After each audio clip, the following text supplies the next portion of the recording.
Hi, my name is Terry Westwell, and welcome to the first ever episode of Panic at the Book Club. If you're interested in reading books and joining a community of other people who like to read books, then please feel free to subscribe and follow us on this journey. So, this week I want to discuss Beautiful Disaster by Jamie McGuire. So, there was a couple of reasons really why I wanted to discuss this book in particular. Um, for one main one is being that the film itself is actually coming out soon. So I don't know about America, but I think in the UK the film is ready to. I think it's due to come out on the 5th of May. But in hindsight, considering what my review is going to be like, I'm not sure it was the best decision to choose this as my first book.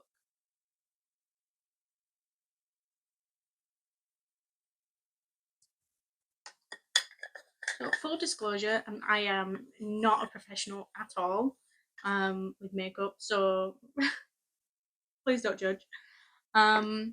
If so, I'm not really planning on showing you anything that I'm using or really kind of discussing that. If you are interested, then please let me know. But yeah, so a bit of background on this book. It is based around this character Abby, who has gone to college with her best friend.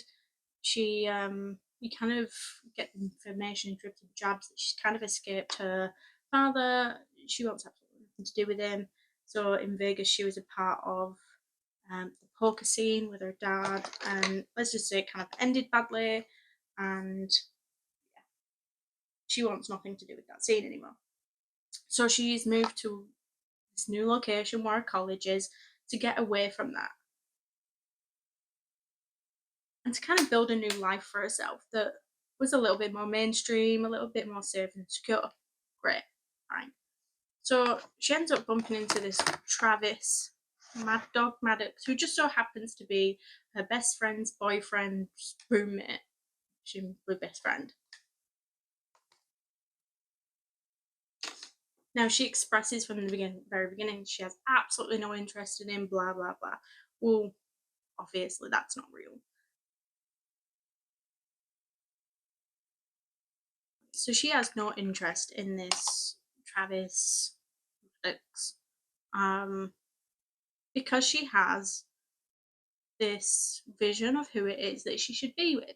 And that does not include him because he's involved in some sort of underground fighting, yeah, arrangement. And he seems to be rather good at it, which makes him very popular with the ladies and a bit of a know it all and douchebag. This sort of alpha male behavior that you see quite a lot of, in the books now. Um, come on to that in a minute.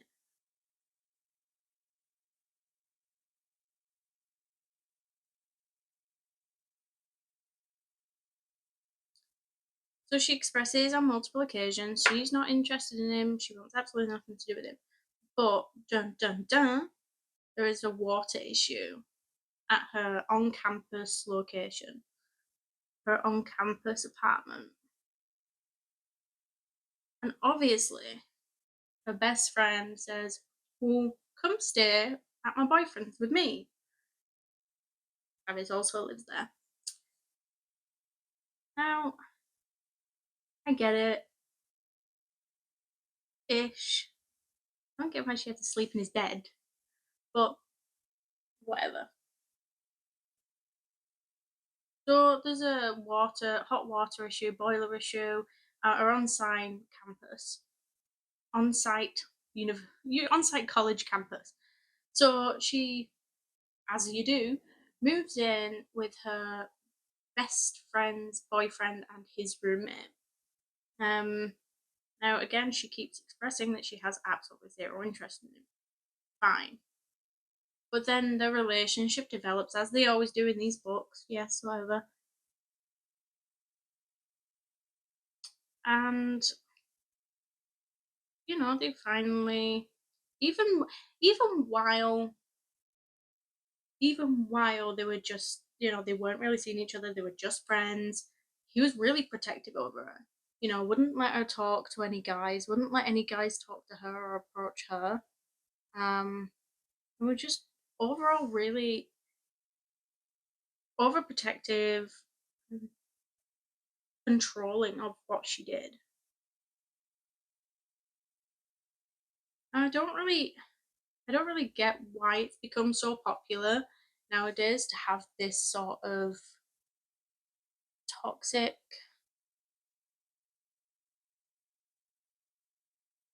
toxic character. And don't get me wrong, the main character Abby I think is in many ways just as bad, but I don't know.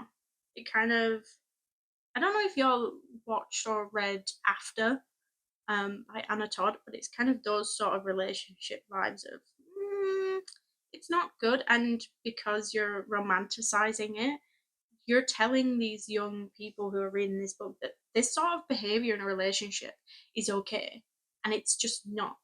There's one scene in the book where they sleep together finally, hip hip hooray, but then the next day she's like, oh, that was like a goodbye sex. Oh, the fuck does that even mean? So she just, wanted to get one out of the system, I guess. Um, do it one time and hopefully all is great. Yay, goodbye, see you later. You've had what you want, what you wanted now, then leave me alone.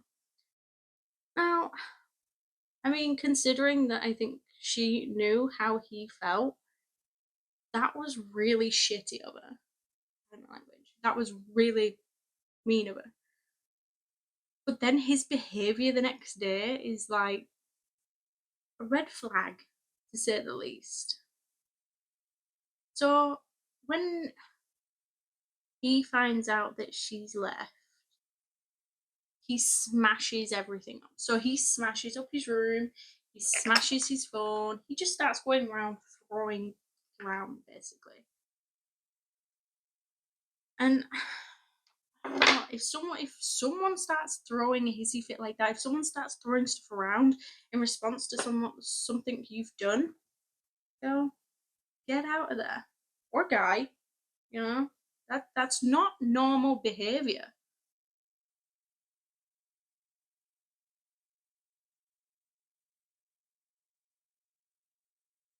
So I don't know if growing up you guys ever had that one friend whose boyfriend, you know, threatened to unalive himself because he was so upset because she broke up with him.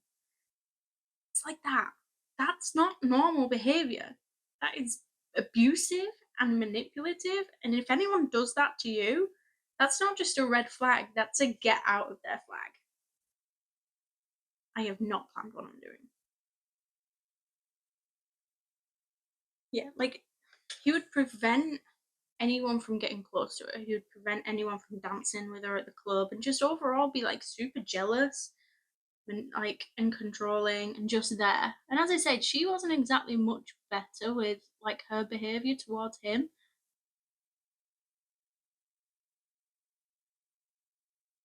I forgot to put my primer on. So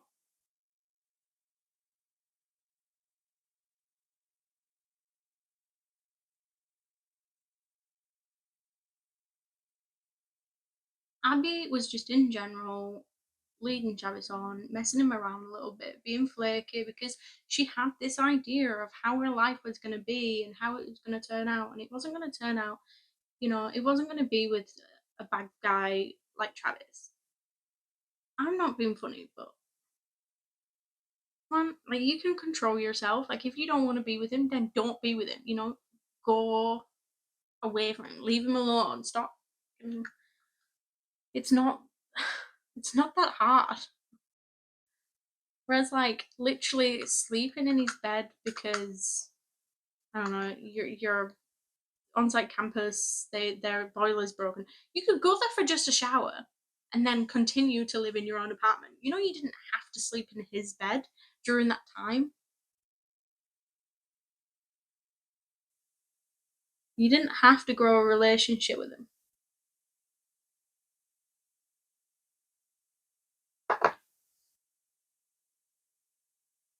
Really, I don't understand.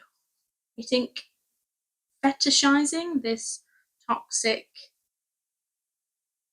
alpha male fetish is just going a bit far.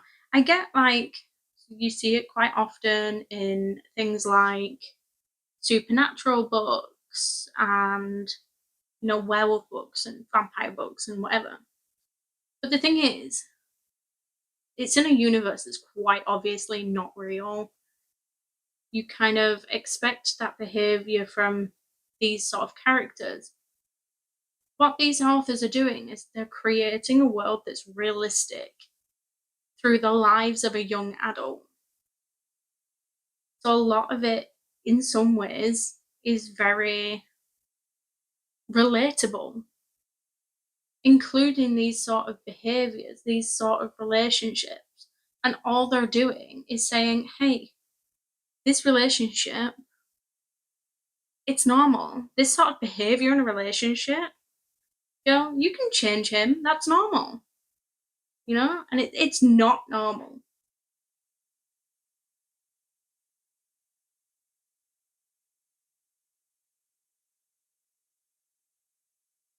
The characters themselves, like Abby for starter, you could tell that she was main character.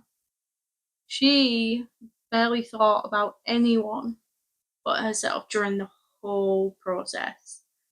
She would mess her best friend around. She would hurt other guys. She would mess Travis around. And she would be the one running around being offended and pulling her face about stuff, like, and making everything all about her.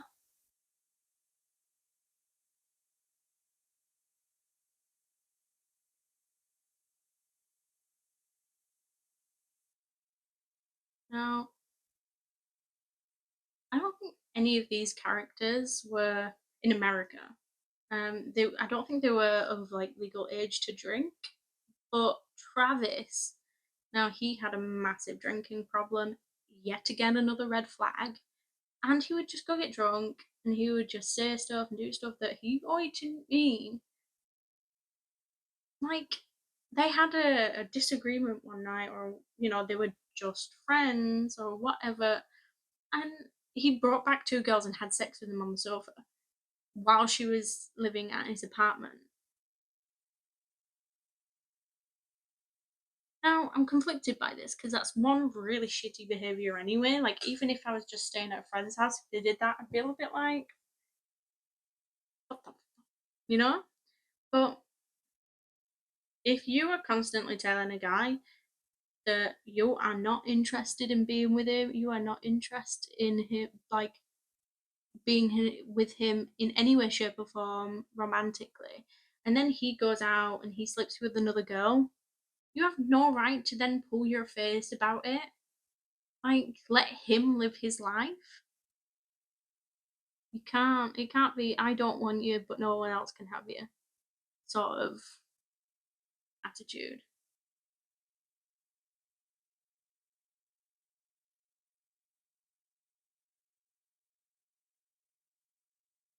So I kind of found the relationship really problematic and abusive. And don't get me wrong, I don't think they ever like physically fought. I mean, he did obviously because he was in this underground fighting, whatever. But like in their relationship, those two never hit each other. They never like fought like that. But just for everyone out there, like, abuse isn't just physical abuse.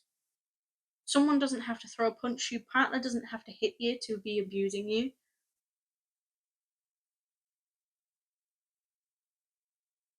Emotional abuse is just as real, but it's a lot harder to see. It's a lot easier to miss mental abuse than it is physical abuse. There's no black eye version of gaslighting, manipulating, or controlling.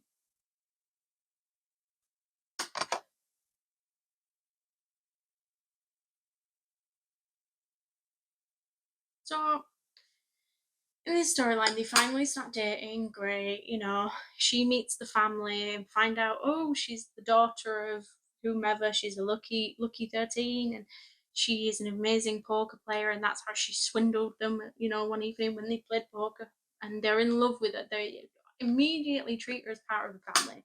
Fantastic, right? But then something goes wrong, and her dad kind of comes onto the scene and wants money from her. Um, it's like basically, you owe me, you stole my luck, which is a bit ridiculous. I don't know. I mean, do people really talk like that? I don't know. Anyway, like, you owe me, I need this money, I owe such and such, presumably this mafia guy, a lot of money, and I need it by Monday, otherwise he's gonna kick my ass. So, despite the fact that she's moved all this way to get away from him, because he's problematic and blah blah blah. She goes, yeah, all right, I'll go to Vegas and I'll get this money for you, but then you have to leave me alone. Well, you moved all this way to obviously get away from him, and now you think doing this one last favor yet again for God knows how many times you've done it. He's just gonna listen to you this time, whatever, right? So they go to Vegas. Her best friend Travis, her now boyfriend, and she just can't seem to swindle the money. She's good at poker, but like, she has to find a lot of money, and there's just not enough time. Anyway, so she goes to this mafia guy before the money is due to ask for an extension, which I thought was weird. Just like, if he's that bad of a guy, is there like, do you really think he's gonna say, yeah, don't worry, you can have an extension because you went a day early, versus asking him on the day it was bloody due anyway and giving yourself that chance? I don't know. Anyway, so she goes in with Travis and is like, I need more time. I need more time to find this money. And he obviously goes, I don't fucking give out more time. Anyways, your dad called and he said you'll be paying it off for him. So this is on you now. I'm like, see, like, you knew your dad was, not a good guy. Why the hell did you expect any different? Like, if you had to move away and did not disclose your information as to where you were moving to because your dad was so bad, why would you go out of your way to do this?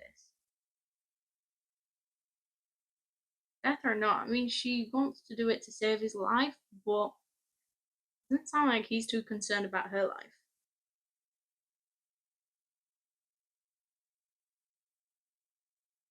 So I didn't plan on what I was doing with my makeup at all. I'm kind of going with like butterfly wing vibe because different color, you know.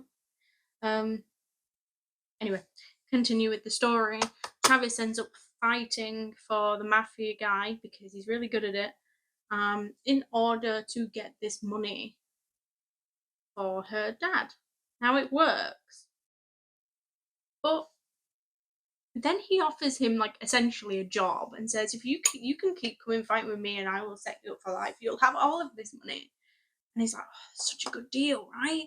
And she's like, no, I don't want any part of this. I don't want any of this in my life. I told you this, you know this. Tried to move away from this. And he's like, yeah, but I think I'm going to do it anyway. What is wrong with it? Like, it just doesn't. Red flag after red flag after red flag. Anyway, so she leaves him, and then he's in shock that she bloody leaves him. Now, I don't think that's too surprising. She tried to tell you on multiple occasions she wanted absolutely nothing to do with Vegas, with that betting scene, with that toxic sort of mafia scene. And he just doesn't seem to be taking that seriously. Like, if the mafia gets involved in your life, I think that's something that you ought to take seriously.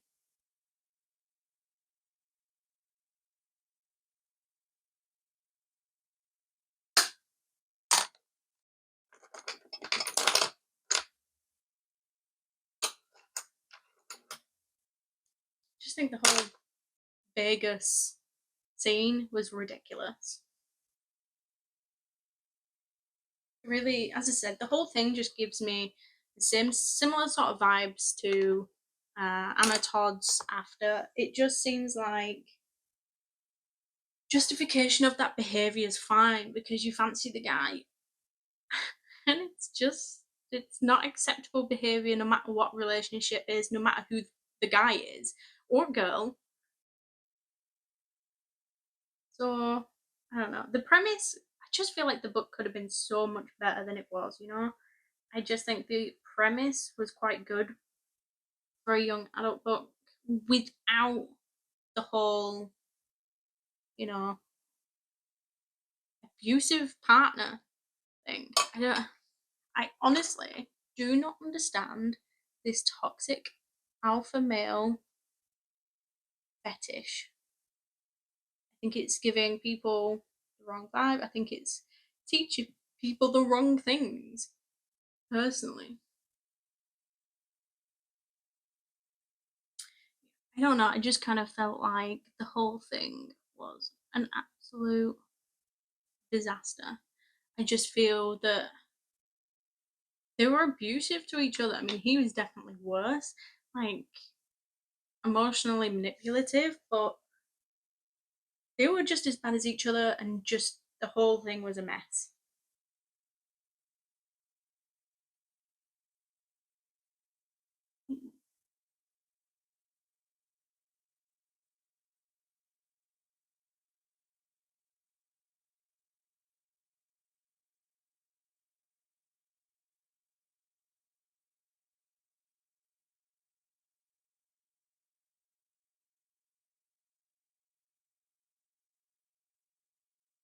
So I just think that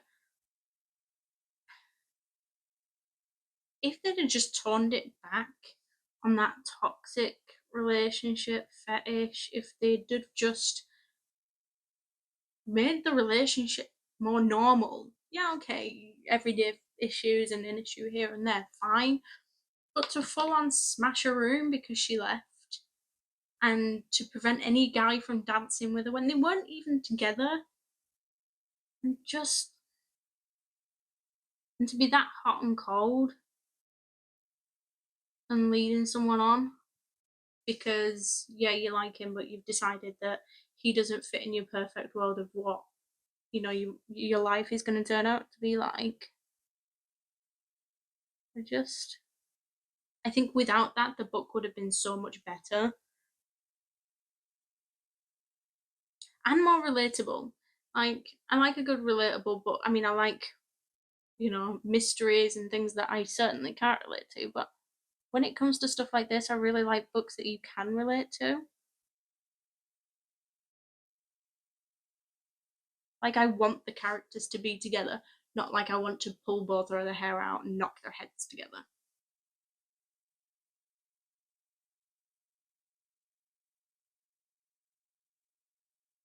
It's even going to be even. I'm going to end up in a situation where I'm trying to even out both eyes.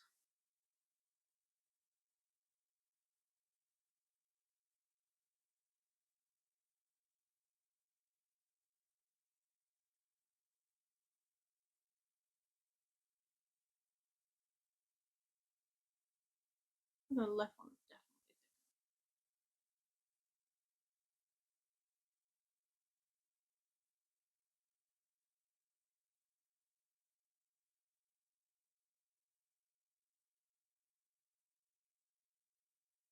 Anyway, I don't know. I mean, I probably will still be watching the film. I'm really interested to see what they do with the film and to see if they, adapt it so that that isn't really a problem. I know in the book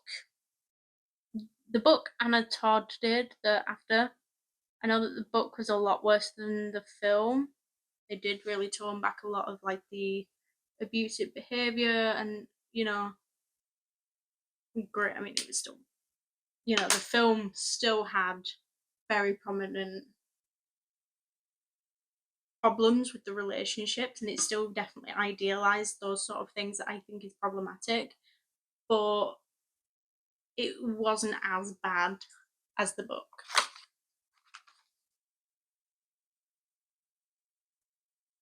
I don't know, and I'm just kind of thinking maybe Beautiful Disaster, the film, will iron out some of those problems. I mean, the book did come out in 2011, and not that that's justification, but like those things were excused a lot more than they are today. You know, there is a lot more acknowledgement over mental health. There's a lot more acknowledgement over problematic behavior in relationships, and just overall, I think we have a healthier outlook on a lot of things now than we used to. But will they still try and keep some of that in as part of the story? Now, for me personally, it does not make me want to root for the characters. So I don't know. I think I'm still gonna watch the film. I mean, let me know if you want me to do a review on that. Um, and if you'd like to see my opinion on what that is and have a discussion on that. But hold on, let me just put my eyelashes on. I suck at eyelashes. I don't understand how people get them on so well.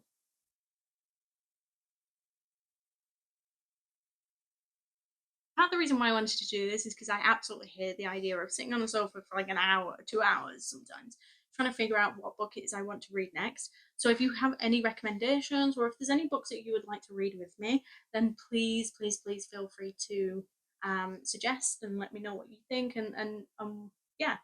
Um,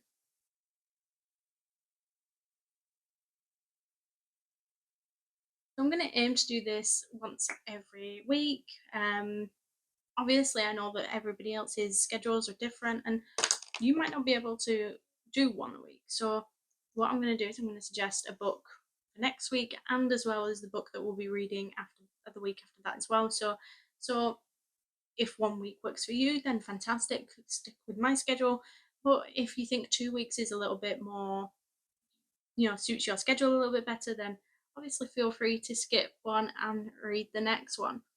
um Obviously, I know everyone's schedule is different, so if something else is working a bit better for you, if you think that actually you'd like to know the fourth one, and just reading one book a month works better than you for you, then please feel free to let me know and suggest options down below.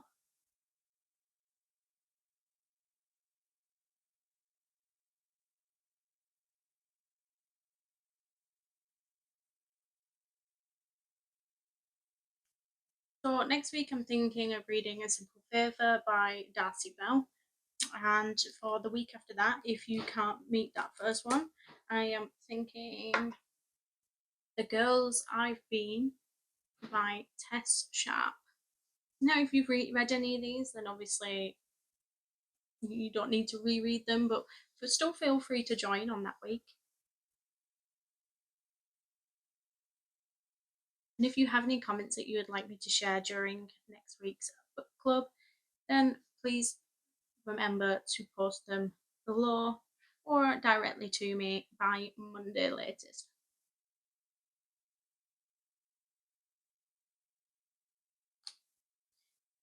Anyway, this was just one person's opinion.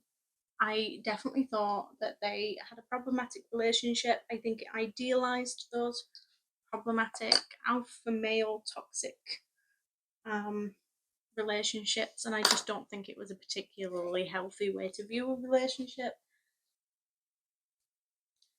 Please don't forget to subscribe and let me know below what you thought. Do you think that they had a problematic relationship, or do you think Travis and Abby were made for each other? And we'll catch up next week with A Simple Favour by Darcey Bell. Bye.